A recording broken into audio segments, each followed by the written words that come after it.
Alrighty, hello and welcome to the Now Streaming Podcast, episode 9. I'm your host, Alex. Before I get started with the interview, just some quick notes. I did get a Twitter and an Instagram attached to the stream, so if you'd like to go ahead and follow that, you'll get updates on when we're going live and little clips from the show. I'm hoping that'll be good to advertise. Also, if you have any questions about the show or know any other streamers I should reach out to, please join our Discord server and message me directly. That's the easiest way to get a hold of me. I also upload previous broadcasts and all of the previous interviews onto the YouTube channel. So if you'd like to catch up on previous interviews I've had, please go ahead and subscribe there.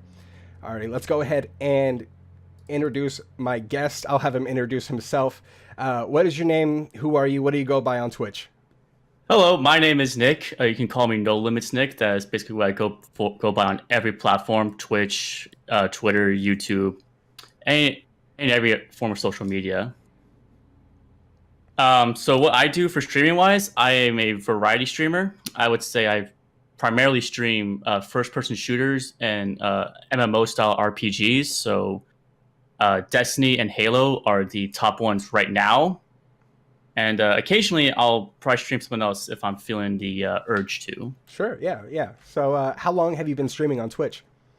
I've been streaming, oh God, probably maybe 3 years now on and off. But for the past month and a half, I would say now, I have gotten a surge back to do it again. Mm-hmm. I've actually seen significant progress in there. Actually just hit affiliate about 2 weeks ago. Wow, congratulations. Thank you. What gave you that surge of motivation to want to start streaming again? It was just a feeling to stream again, because when I would do streaming back then, I used to stream on the Xbox from a Twitch app, and I didn't really have a powerful computer enough to stream at the time. Mm-hmm. But just the idea of chatting with people live, it's something that a lot of streamers don't tell their audience about. It's like how fun it is, or just how exciting just even seeing one person just doing like the "Hey guys" emotes is like, oh my God, I'm actually talking to someone. Mm-hmm. Did you before you started streaming, did you watch a lot of Twitch, or did you follow any particular streamers that maybe were an influence on you? I did. I would say maybe Professor Broman and King Cathalion were probably my biggest influencers when I started getting into Destiny. Those were the top two streamers at the time. Mm-hmm. And they kind of really laid the foregrounds of like what I believe is a good streamer and what they must do to not only keep their audience engaged, but staying for a long time. And what are those things that are important to you that makes a good streamer? One, being active with your audience. Two, like kind of like setting the ground for what your stream is going to be, like as what they would say, like establishing your brand. Mm-hmm. That to me was like the core components. Sure. I know there's a lot of people out there on the internet who like have this what would you call it? I don't want to say a brand, but like a character. They have like this false persona they have on the internet. Mm-hmm. And that's not really something I like to do. I like to be like be myself and establish this environment for my audience. Not only is it fun, but it's also active and engaging. So those are some things that you kind of use yourself to set you apart from other streamers? Yeah, I think one thing that sets me apart from other people, because we are living in an age of esports, so like in FPS, something that gets people a lot of viewers these days is skill. Mm-hmm. I would, not to humbly brag about myself, but go right ahead. I would say I'm an above average player when it comes to FPSs, but one thing I think that stands me out or stands me apart from everybody else is my my engagement in these game stories. So like back to Destiny, people used to meme on it a lot for having a weak story. Mm-hmm. I would love to debate that now, because there is an extreme story. Let me actually have it right here.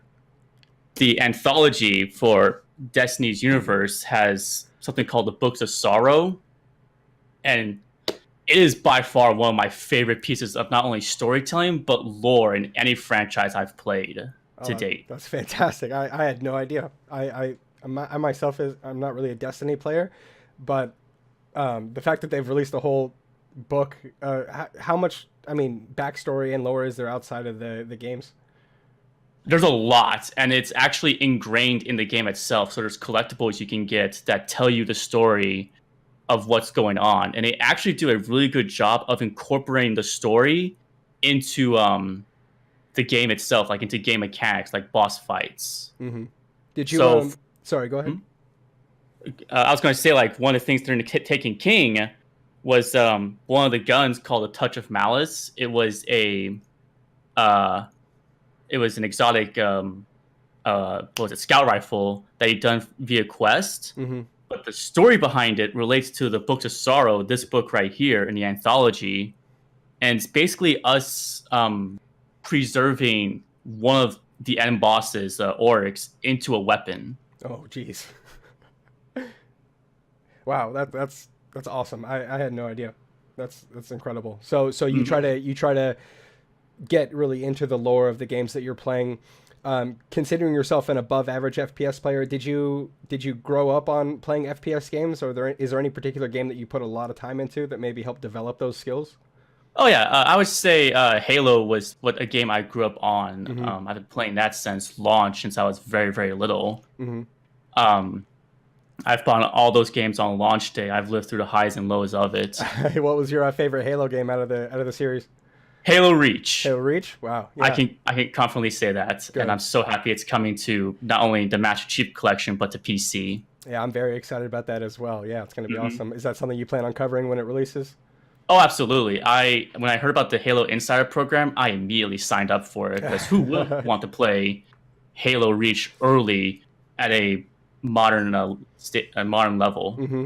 Mm-hmm. So you've been streaming for a while now. What are some of the maybe early mistakes that you've made that you've corrected that maybe you could try to help prevent other people from making? I would say one mistake that I'm still kind of battling with is frustration. So one thing is that you gotta set the bar low for yourself. If you tell yourself that you're going to be like, I'm gonna have 50 so watch viewers, in my chats the first time I play a major title like Fortnite or Apex Legends now, you're going to set yourself up for failure. Mm-hmm. And you're going to be beating yourself against a wall in which you're like, I'm being engaging, I'm promoting my stream, and yet no one's coming to me in this very popular platform. What am I doing wrong? And then you'll be frustrated after streaming for like hours upon end. And then it'll just lead to burnout, and you'll just like walk away and quit for a while, which is what I did. Mm-hmm. Don't comment. So what are some things that you did to try to promote yourself or market yourself as today? Things I do now is that I use social media more often. So I'll be using hashtags on my when I post on my stream on Twitter and like Instagram. I'll say like hashtag small streamer or hashtag Twitch to expand my post to people who don't follow me. Mm-hmm. And I have a plethora of Discords that I promote my streams to people who I've played with, to people I've maybe never talked to before. And it's more or less figuring out how to get the word out about yourself as far as you can. Yeah, it's fantastic. I mean, it's one thing that you learn if you're starting streaming and you go out there to try to find people to try to help you market or promote yourself, that there's a lot of resources out there to new streamers to help with that process. So it's really good to reach out and use those, including this show here. So I appreciate you finding me. Absolutely. So when you're not streaming on Twitch, what are you most likely doing? Do you have any hobbies outside of just gaming? Hobbies, I would say I'm a writer. I'm studying creative writing down at the University of Arizona. That would probably be my main hobby. Other than that, I'm just gaming with my friends in Destiny. Mm-hmm. And I'm also an officer with the U of A's esports club. So the university has an esports team for multiple games. What?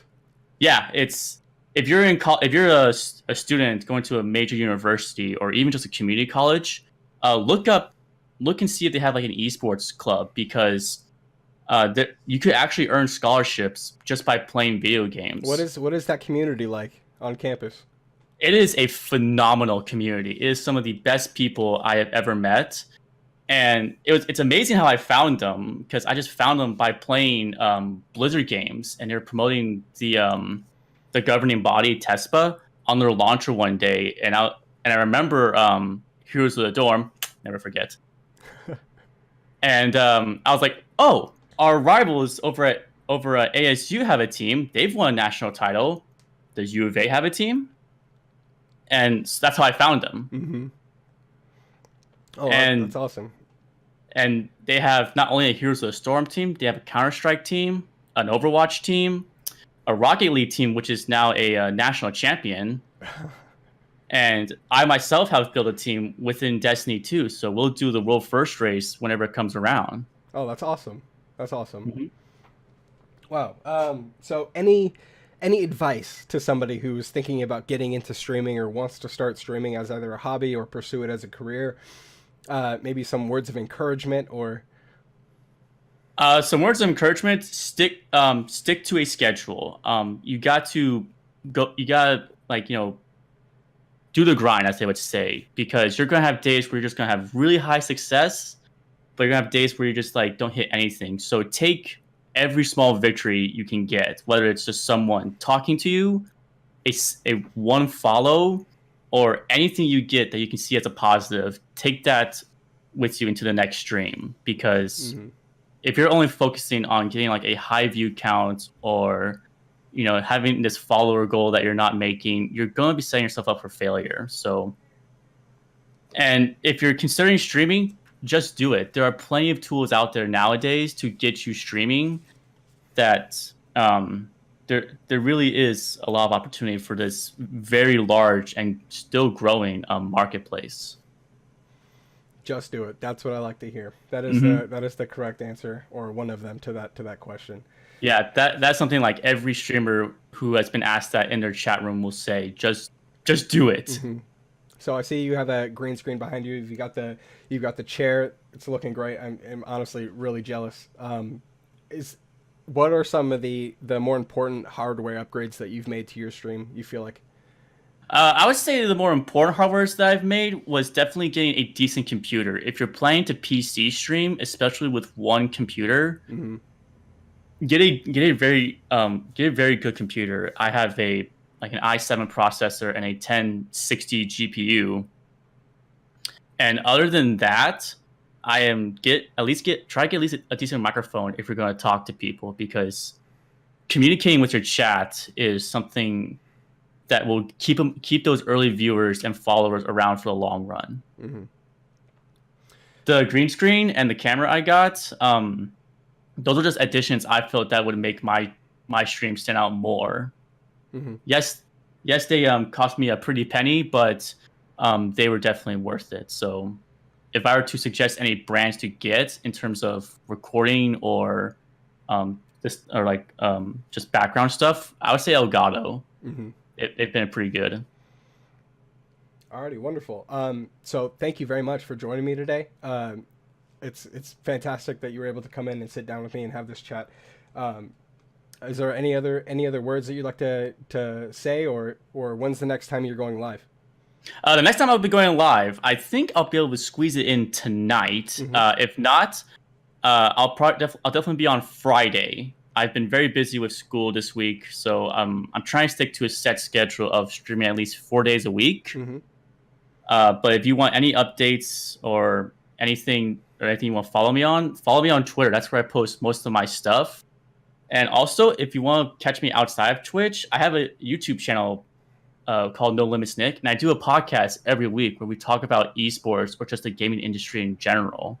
Fantastic. Well, I'd love to join you on one sometime. That'd be awesome. That'd be awesome. I'll definitely consider you, because you've done the Twitch community a great service by doing this podcast for people wanting to grow. Thank you very much, man. So thank you very much, NoLimitsNick, to coming in and joining me today. There will be links to his Twitter, Twitch account, and YouTube accounts down below in the description. So go ahead and give him a follow if you like what you heard today. Thank you so much, man, for joining me. I appreciate it. Hey, thank you for doing this, man. You are a blessing upon the Twitch community. Thank you very much, man. Have a good rest of your day, okay? You too. Farewell, everybody.